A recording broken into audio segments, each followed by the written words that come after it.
Conservative New Media viewers and Jeremy Lin fans around the world, what is up? We are here to analyze and recap the Houston 100-96 victory tonight in game number 8 of the 2012-13 regular season. And now Houston improves to 4-4 on the year. This was a great win, and they really needed this one. Now, Jeremy Lin struggled in this game, and we'll get to that in a second. But this was a good game for Houston. We saw the resurgence of Beardsanity. Beard had 30 points. James Harden, very good game. He did what he needed to do, and that was good. We also saw Omer Ashik have another good offensive game, 15 points, as well as 12 boards.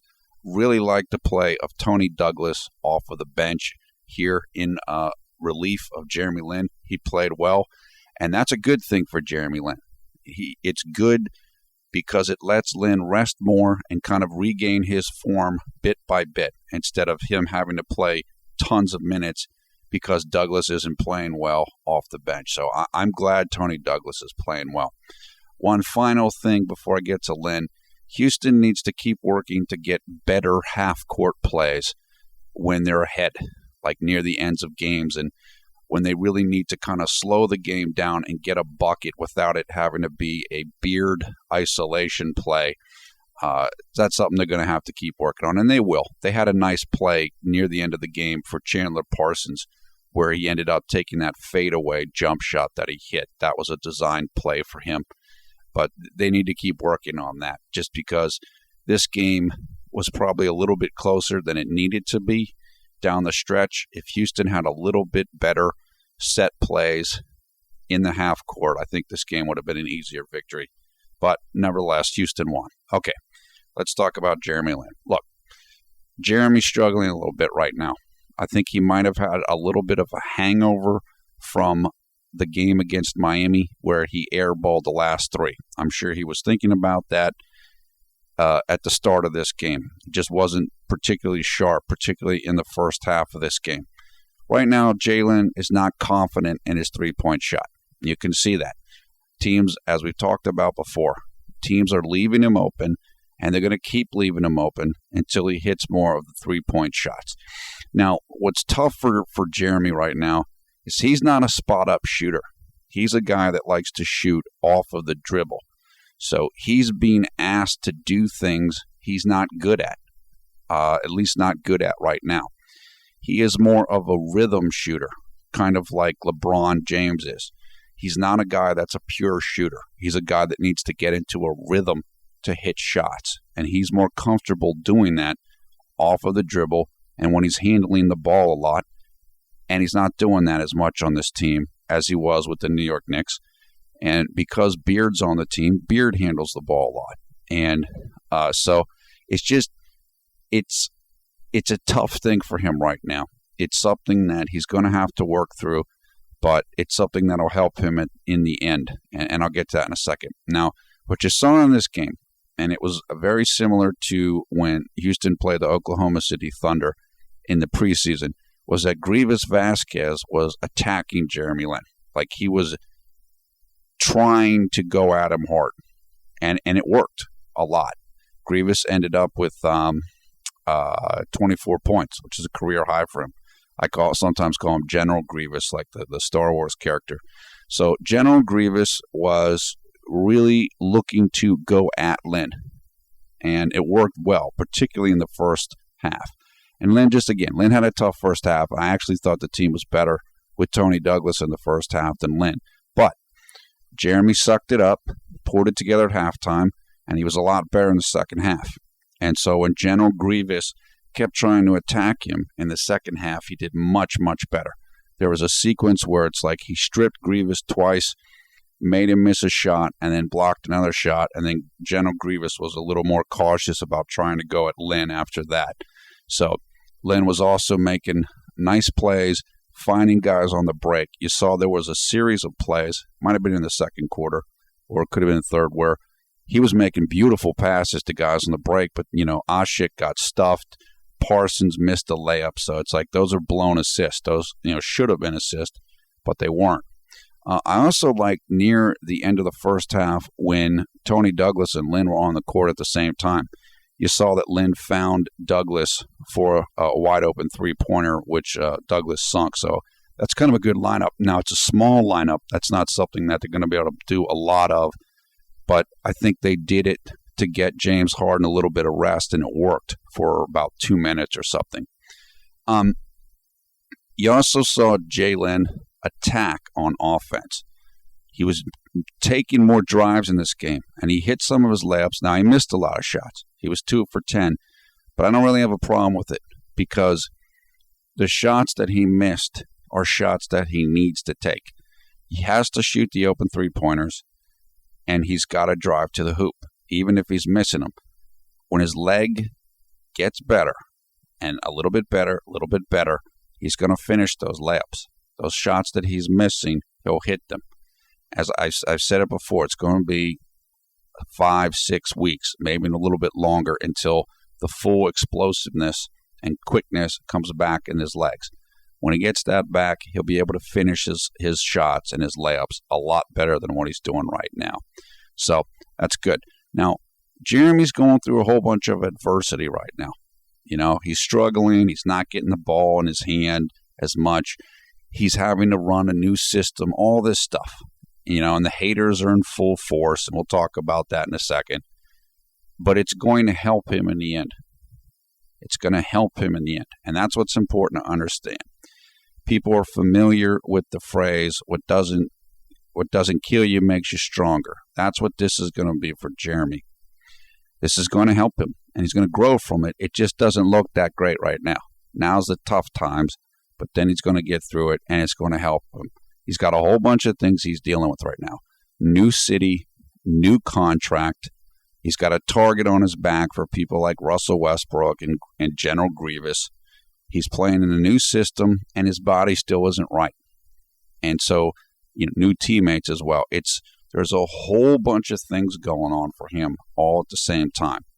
And I know, and you know, the Jeremy Lin fans, you know the haters love this. I'm on a member of a whole bunch of different sites. I'm a member on ClutchFans.com. I'm a member on RealGM.com. On Clutch Fans, I'm Phi Slamma. I don't post that much, but I've been a member there since 1999. I'm a longtime Rockets fan.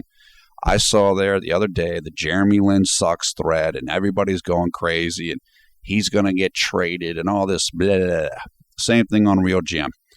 There was some recent thread. Oh, they've turned Jeremy Lin into Derek Fisher, and all these people are going in there, and they're going crazy, and he sucks, and blah, blah, blah, blah, blah.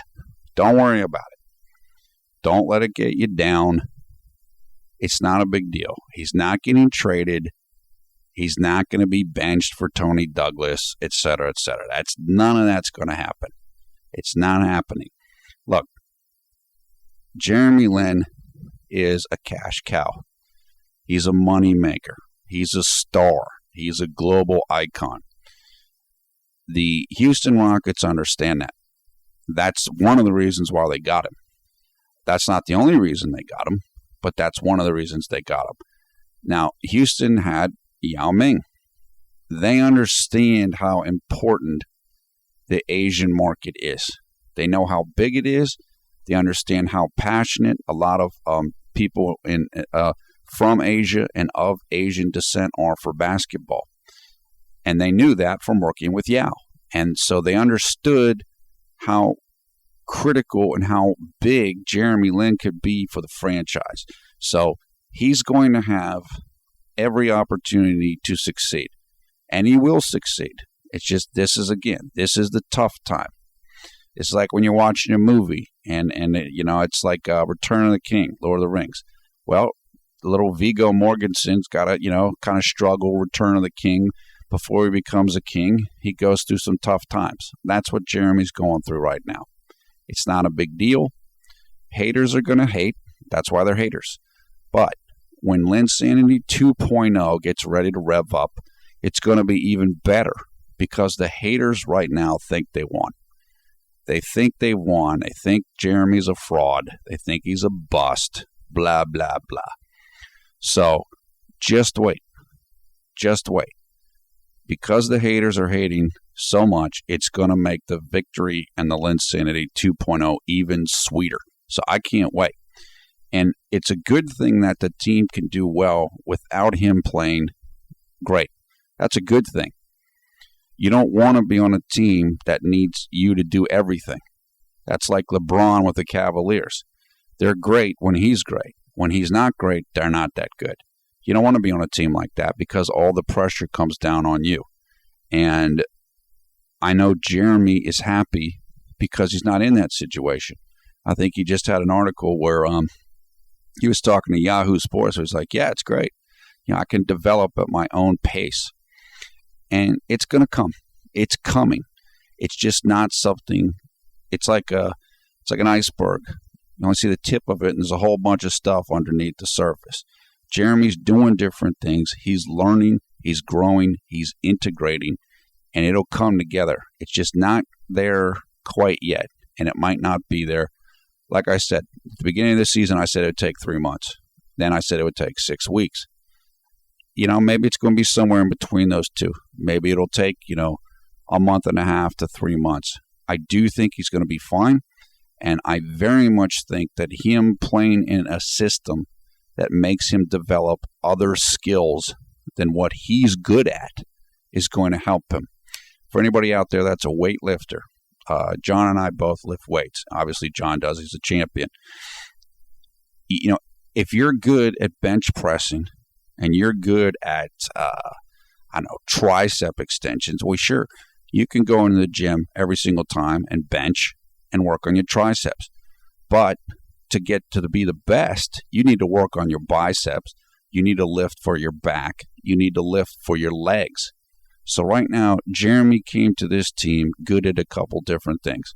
And now he's being forced to do other things. He's being forced to be a spot-up shooter. He's being forced to work to learn to play off of the ball. He's being, he's learning more things. He's learning to play in a system that's not only based heavily on pick and roll and only in transition, which are things he's good at. That's going to help him. That's going to make him a more complete player. So in a couple of years, when he's ready to be a true superstar, he'll be ready for that, and he'll have the complete skill set to be able to do that. So this is a good thing. This is a good thing.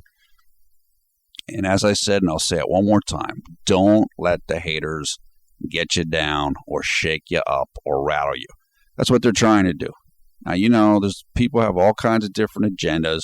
Plenty of people don't want them to succeed. We see this in all kinds of sports with all kinds of athletes. We like Cam Newton, excuse me.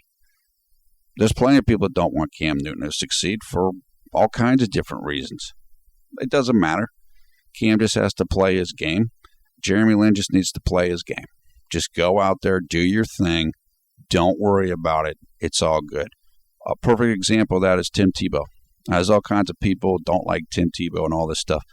You never, at least in public, when he talks to the media, Tim Tebow never lets anything get to him. He doesn't say anything. You never hear him getting bitter or any of this stuff. He just kind of just lets it roll off of him. That's what Jeremy needs to do, and it's what he's doing, and that's what his fans need to do. Don't worry about it. Just take the high road. Haters going to hate. That's why they're haters, and it's all good. Look, this was a great win. Jeremy didn't play that great, but he improved in the second half, and the team was still able to win without him playing great, and that's excellent. So Rockets are 4-4. We're looking forward to the next game, onwards and upwards. All right, leave your comments below about this game. Thumbs up, thumbs down on the video. Of course, we encourage you to come and join the Conservative New Media Facebook group. Over 2,000 members there and growing. You'll find a link for that in the video description below the video player. You'll also find links for video highlights and game stories about Houston's win over New Orleans. I am Paul F. Villarreal, the NBA expert. You're watching Conservative New Media. We strive to be the #1 YouTube fan channel for Jeremy Lin news and information. Thanks a lot for watching. We will talk to you again soon.